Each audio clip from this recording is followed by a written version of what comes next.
What's good, everybody? It's your man Big Don coming live at you with another True Players podcast episode here on a Friday night. You know, got a little hyped off the Jet win yesterday, and also the Mets snapped their three-game losing streak in a big fashion. Even though it got a little interesting in the ninth inning, in which Mickey had to go to the bullpen and get Edwin Diaz.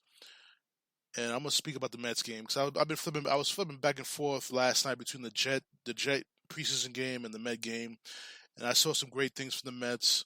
They bounced back from that horrible loss they had the night before. Pete Alonso had 5 hits, drove in 6 runs. Juan Lagares is really stepping up his game ever since he was placed into the everyday lineup as a center fielder. He had another 3 hits yesterday. Um, big things from the Mets. Stroman went 5 and a third innings, which kind of disappointed me a little bit. I thought he could have went a little bit longer in the game, but he's still not 100% pitching great as a Mets pitcher, but he's pitching solid enough, giving them innings. He left with a 9-2 lead. Um, the Mets brought in Mr. Drew Gagnon. If I had to say his name right, brought him to the game with a 10-2 lead, and it got it really interesting, and made it a 10-8 victory for the Mets. He gave up 5 runs. He gave up 5 runs. He got 5 runs, and he only got 5 outs,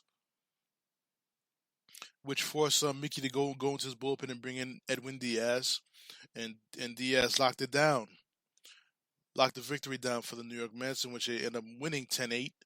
But like I said before, this bullpen outside of Seth Lugo, who had a little mishap the other night, it's shaky. It's shaky, and that's why if you guys listen to my previous podcast, I did mention Jeurys Familia is going to be very important, and I see that he's getting back to his 2015 to 2016 form. Ever since Ricky Bones came back as bullpen coach, he's been helping him out. Straightening out some things that the previous bullpen coach or previous pitching coach was not seeing. And I also give credit to Phil Regan also, even though he's 82 years old, but he has done a good job with the pitching staff ever since he took over. Last night also Ahmed Rosario. If the Mets would ever complain about not having a leadoff hitter, I think now's the time to fully insert Ahmed Rosario into the spot for good. He got 5 hits yesterday. He was 5 for 6, and he was actually a hit away from going for the cycle. So a lot of good things are happening. Guys are stepping up while McNeil is out injured with the hamstring.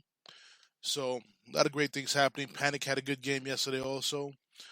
You know, but they didn't make any ground on anybody because the Phillies came from behind late in the ninth inning due to a game-winning grand slam home run by Bryce Harper.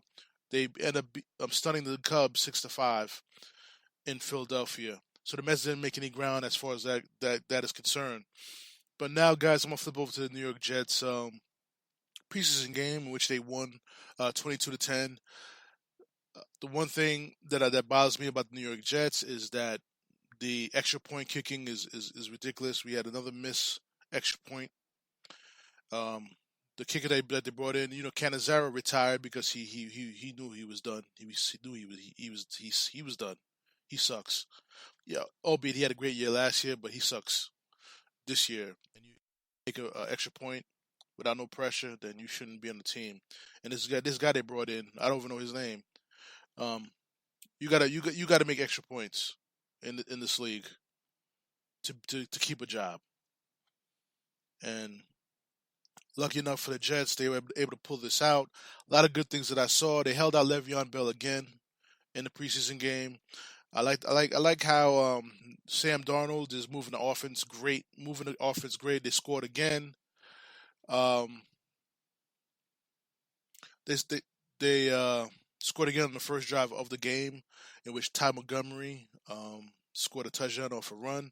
It's going to be interesting battle for the backup running back position. But you got Bilal Powell, you got um, Elijah Maguire, and Cannon's going to be the is going to be cut because I don't see any reason for it to keep him on the team. He can't run punts back. He can't run kickoffs back. So his purpose is not really necessary. If I was a Jets, I would go with uh, Le'Veon, Ty Montgomery, Elijah, and Bilal Powell. There's nothing wrong having four running backs on the team. Especially you have a skill set with Ty Montgomery. You could also go split wide, be in the slot, play a wide receiver. That's your versatility is very important, especially when it comes to football. I felt the Jets, have an opportunity there to do some great things on offense, be creative on offense. And the only bad part of this game, they lost Avery Williamson for the entire season. He tore his ACL late in the second quarter. My only problem is I don't know why he was on the field, why he had the rest of the players on the defense was backups. But we lost a very solid linebacker, tackler. So we're gonna see what the Jets are going to do to replace him. They got a few guys in the background for him, but I think if you ask me, I think they're going to go free agent. They're going to see what the waiver wire is at the end of the preseason and go from there. So the candidates to replace Williamson is Neville Hewitt and Anthony Wynn. I don't know much about those players, but we'll see what happens. But like I said, wait till the end of the preseason. They'll probably pick up somebody who could play that middle linebacker position and things like that. One great thing about the Jets yesterday was the pass rush. They were getting pressure. Quinnen Williams played very well. Got past the left tackle with a great swim move to almost sag Matt Ryan. The Atlanta Falcons quarterbacks were under pressure the entire game. So the one thing that we always complain about as Jets fans is that the Jets never have a pass rush. When are we finally having a pass rush? And I think we're going to have something good this year. But do I wish I could get someone like Jadeveon Clowney or Von Miller? Yes, because that makes so much of a difference. Because let me tell you something, guys. Outside of our safeties, our cornerbacks, they're garbage. They're garbage. Cornerback position scares the hell out of me. And I hope Joe Douglas and Adam Gase can come up with something to either find, like I said, wait to the end of the off season, get some guys who can play decent cornerback out there for the Jets, because I feel this could be a good season for the Jets. They need to shore up left tackle. They need to shore up the cornerback position, and we're going to be flying. Maybe if we get a true number one receiver, that's another thing that we could look forward to. And hopefully, like I said, Joe Douglas could hopefully Joe Douglas could do something to make that happen.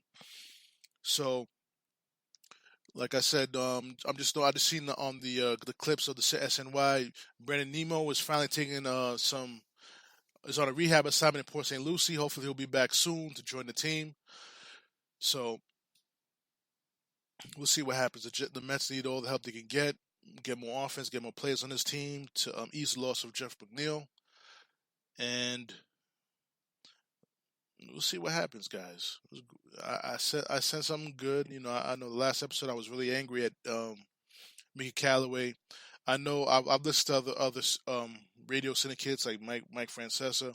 He was vehemently defending Mickey Callaway, but me personally, I can't defend that. The move that he made to take out Mats. The reason being is, even if Lugo had gotten through those 2 innings, who's going to close that game? Are you sure you're going to trust Edwin Diaz to close that game with a 2-1, possibly a 2-1 lead? Come on. That's the only thing I don't think I'll say about that, because I said enough during that the previous episode, how angry I was about that situation. I had no words. I couldn't say anything about it, because I knew as soon as there's one particular thing I didn't like too during that game. I told you guys I was gonna say no more, but I'm gonna keep talking about it, because I played baseball, so I used to be a catcher. There was one problem I had which set up the inning. And Ender Inciarte was the batter. It was a 3-2 I'm sorry, it was a 2-2 count, and Lugo tries to throw a backdoor curveball in which Inciarte hits for a single, which drove in a couple of runs. If I was Wilson Ramos catching Lugo, at some point during that at bat, you have to come inside to Inciarte to back him off the goddamn plate. He was all over the plate. He was able to catch up with that backdoor curveball and hit the ball into left field and just to drive in 2 runs. You got to have better pitch calls than that. And Ramos has done a great job. I'm not saying a great job. He does a decent job with the pitchers that he's caught this season with calling the game. But that was an eye opener. So we're just going to leave it at that. But like I said, as far as the New York Jets go, big loss of Avery Williamson getting hurt. We'll see what Joe Douglas does to replace him, as well as getting some cornerbacks in here to field a competitive secondary out there for the New York Jets. This will be your man Big Dom signing off on his podcast. Speaking about the Jets, speaking about the Mets. You can listen to my podcast on Joey G Radio, Anchor, Google Podcast, Apple Podcast, Spotify, iHeartRadio, SoundCloud. And soon I'm gonna try to work on getting this podcast on TuneIn Radio also.